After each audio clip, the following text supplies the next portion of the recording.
CAA অর্থাৎ citizenship amendment act, আপনারা অনেকেই অনেক রকমের কোশ্চেন করছেন যে দাদা 2025 সালে যদি আমরা আসি বা 2026 সালে যদি এখন আমরা আসতে চাই, তাহলে আমরা কি সিএ এর মাধ্যমে নাগরিকত্ব পাবো?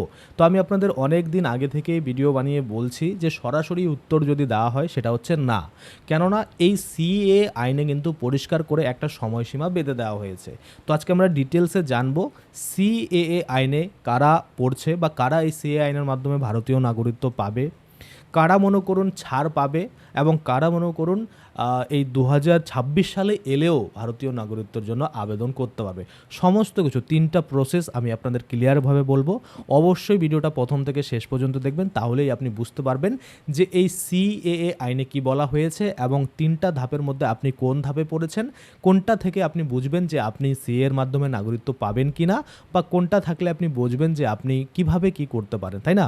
সমস্ত কিছু ডিটেলস আমি বলবো, তাই প্রথম থেকে ভিডিওটা অবশ্যই শেষ পর্যন্ত দেখবেন। তো চলুন বেশি দেরি না করে ভিডিওটা শুরু করা যাক। ভিডিওটা শুরু করার প্রথমেই আমি আপনাদের বলতে চাইবো, যারা ফেসবুক থেকে ভিডিওটা দেখছেন তারা অবশ্যই পেজটাকে ফলো করে নেবেন, আর যারা ইউটিউব থেকে দেখছেন তারা কিন্তু অবশ্যই চ্যানেলটাকে সাবস্ক্রাইব করে পাশের বেল আইকনটাকে এনাবেল করে নেবেন।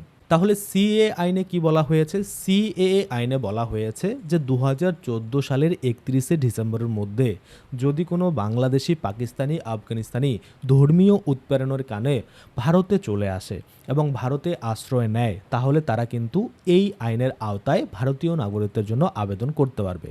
সালটা মনে রাখবেন 2014 সালের 31শে ডিসেম্বর অবধি এটা কিন্তু সুবিধা রয়েছে। আপনাকে অবশ্যই হিন্দু, জৈন, শিখ, খ্রিস্টান, এগুলো কিন্তু পার্সি, এগুলো কিন্তু হতে হবে। যদি এগুলো ছাড়া অন্য কোনো ধর্ম থেকে আপনি বিলং করেন, অন্য কোনো সম্প্রদায় থেকে আপনি বিলং করেন, তাহলে কিন্তু আপনি এই যে সিএ আইনের মাধ্যমে ভারতীয় নাগরিকত্ব অর্জন করার সুবিধা সেটা আপনি পাবেন না। আশা করি আপনারা বুঝতে পারছেন। গেল দ্বিতীয়ত যে নিয়ম রয়েছে সেটা হচ্ছে আপনি যে দেশ থেকেই আসবেন, আপনি ধরে নিলাম আপনি বাংলাদেশ থেকে এসেছেন, 2014 সালের 31শে ডিসেম্বরের মধ্যেই এসেছেন, কিন্তু আপনার কাছে বাংলাদেশে কোনো ডকুমেন্ট নেই, তাহলে সমস্যা। অবশ্যই আপনার কাছে একটা যে কোনো বাংলাদেশি ডকুমেন্ট লাগবে, যেটা দিয়ে প্রমাণ হবে যে আপনি বাংলাদেশ থেকে ভারতে এসেছিলেন, বা পাকিস্তান থেকে আসলে পাকিস্তানের কোনো গভর্নমেন্টের ডকুমেন্ট, যদি আফগানিস্তান থেকে এসে থাকেন তাহলে আফগানিস্তানের কোনো গভর্নমেন্টের ডকুমেন্ট কিন্তু আপনাদের লাগবে। সাথে আপনি যে ভারতে বসবাস করছেন এখানকার যে কোনো একটা ডকুমেন্ট আপনার লাগবে, এটা সকলেরই কিন্তু রয়েছে। এটা আপনি জানি যে আপনারা ভুয়োভাবে হোক আর যেভাবে হোক ভারতীয় ডকুমেন্ট আপনারা কিন্তু তৈরি করে নিয়েছেন, তাই না? আচ্ছা, গেল। এর সাথে সাথে আপনাদের একটা হিন্দুত্বের সার্টিফিকেট লাগবে এবং সাথে কিন্তু আপনাদের 3টা এফিডেভিট লাগবে। মোবাইল নাম্বার, ইমেল আইডি, এগুলো দিলে আপনারা কিন্তু আবেদন করতে পারবেন। আর অবশ্যই আপনি যেখানে বসবাস করেন সেখানকার একটা বাসিন্দা বা স্থায়ী বাসিন্দা সার্টিফিকেট আপনাদের দিতে হবে।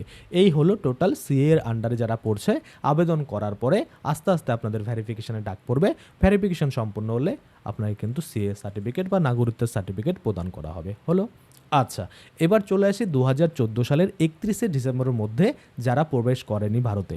মনে করুন 2014 সালের 31 ডিসেম্বরের পরে এবং 2024 সালের 31শে ডিসেম্বরের মধ্যে প্রবেশ করেছে, তাদের জন্য সুযোগ রয়েছে কি, যে আপনাদের কোনো রকম ধর পাকড়াও, মনে করুন যে আপনাকে অবৈধ অভিবাসী বলে বা আপনি অবৈধ রোহিঙ্গা বলে আপনাকে কোনো পুলিশ কেউ কিন্তু জেরা করবে না, কোনোভাবে আপনাকে কিন্তু এখান থেকে তাড়িয়ে দেওয়া হবে না, কিন্তু আপনি সিএ এর আওতায় পড়ছেন না, এটাও কিন্তু ক্লিয়ার। অর্থাৎ আপনি সিএ আইনের মাধ্যমে যে ভারতীয় নাগরিকত্ব পেয়ে যাচ্ছেন সেটা কিন্তু নয়, কিন্তু একটা সুবিধা আপনার রয়েছে যে আপনাকে এখান থেকে তাড়িয়ে দেওয়া হবে না, আপনাকে ধরপাকড়াও করা হবে না, আপনাকে ডিটেনশন ক্যাম্পে নিয়ে যাওয়া হবে না, আপনাকে সমস্ত সুযোগ সুবিধা দেওয়া হবে যেমনটা দেওয়া হয় সেটাই।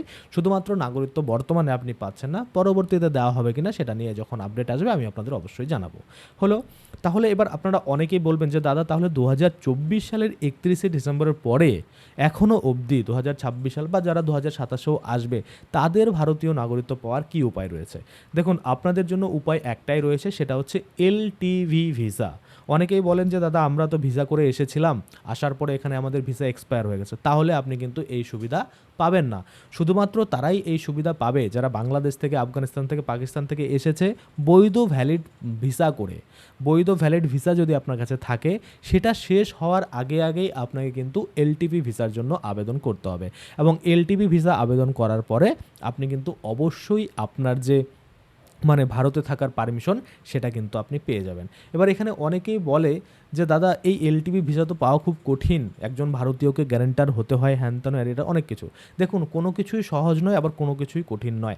যদি আপনার হয়ে কেউ গ্যারান্টার না হয়, সেক্ষেত্রে কিন্তু আপনারা দেখবেন কিছু টাকার বিনিময়ে আপনারা কিন্তু এরকম অনেক মানুষ পাবেন যারা কিন্তু গ্যারান্টার হতে চায়। তো দেখুন, আপনি যদি কোনো ক্রিমিনাল কেসের সাথে যুক্ত না থাকেন বা আপনি কোনো বড় মাফিয়া না হন, সেক্ষেত্রে যে কোনো মানুষই কিন্তু আপনাকে একটু হেল্প তো করেই দিতে পারে। কিন্তু এবার অনেকেই বলবেন দাদা হেল্প না করলে কি করব? যদি না করে তাহলে আপনাদের কোনো আত্মীয়-স্বজনের মধ্যে বা আপনাদের কোনো ভালো সুপরিচিত মানুষের সাথে কিন্তু কনট্যাক্ট করে তাদের মানে সাথে কথা বলে তাদের মানে যে মানে কি বলবো গ্যারান্টার হিসাবে ইউজ করে আপনারা কিন্তু এলটিভি ভিসা পেতে পারেন। এবং এলটিভি ভিসার কিন্তু একটা মেয়াদ রয়েছে, সেই মেয়াদটা আপনি এক্সটেন্ড করতে পারেন এবং সেটার জন্য কিন্তু অবশ্যই আপনার কাছে বৈধ ভ্যালিড ভিসা থাকতে হবে। ধরে নিলাম আপনি বাংলাদেশ থেকে এসেছেন ভারতে, আসার পরে বৈধ ভ্যালিড ভিসা আপনার শেষ হয়ে গেছে। এখন আপনি চাচ্ছেন ভারতীয় এলটিভি ভিসা অ্যাপ্লাই করতে, সেটা আপনি পাবেন না। কেননা আপনার নিয়মটা এক্সপায়ার, মানে আপনি যে নিয়মটা লঙ্ঘন করেছেন, আপনি আপনার বৈধ পাসপোর্ট যেটা রয়েছে, বৈধ ভিসা যেটা রয়েছে সেটাকে এক্সপায়ার করে ফেলেছেন। তো এক্সপায়ার করার আগেই এই কাজগুলো কিন্তু করতে হবে। এবার অনেকে বলবেন দাদা এখন তাহলে কী করবো, আমাদের এক্সপায়ার হয়ে গেছে। তাহলে আপনাদের অবশ্যই বাংলাদেশে ফিরে যেতে হবে, আবার সেখান থেকে ভিসা করে ইন্ডিয়াতে আসতে হবে, আবার সেই ভিসা শেষ হওয়ার আগে আগে আপনাদের এই প্রসেসগুলো কিন্তু করতে হবে। আশা করি আপনারা বুঝতে পারছেন। আর অবশ্যই আপনারা কিন্তু দেখলেন যে 2014 সাল অবধি তারা সরাসরি ভারতীয় নাগরিকত্ব পাওয়ার যোগ্য, 24 সাল অবধি সরাসরি ভারতীয় নাগরিকত্ব না পেলেও তারা ছাড় পাচ্ছে, এবং যারা 24 সালের পরে এসেছে তারা এলটিভি ভিসার মাধ্যমে ভারতে কিন্তু থাকতে পারবে। এবং এলটিভি ভিসার মাধ্যমে যদি আপনি একবার পেয়ে যান ভারতীয় মানে থাকার পারমিশন বা ভিসা, সেক্ষেত্রে সেটাকে আমি এক্সটেন্ড করে করে তারপরে পরবর্তী বাই ন্যাচারাইজেশনের মাধ্যমে কিন্তু আপনি ভারতীয় নাগরিকত্ব পেলেও পেতে পারেন। আশা করি আপনারা বুঝতে পারছেন। যদি কোনো রকম সমস্যা থাকে এই সিএ আবেদন, সিএ কোনো কোশ্চিন থাকে আপনার, অবশ্যই কমেন্টে জানাবেন। আমি কিন্তু আপনাদের তৎক্ষণাৎ সেই কমেন্টের যে রিপ্লাই সেটা কিন্তু দিয়ে দেবো। তো চলুন আজকের জন্য ভিডিওটা এখানেই শেষ করছি। ধন্যবাদ।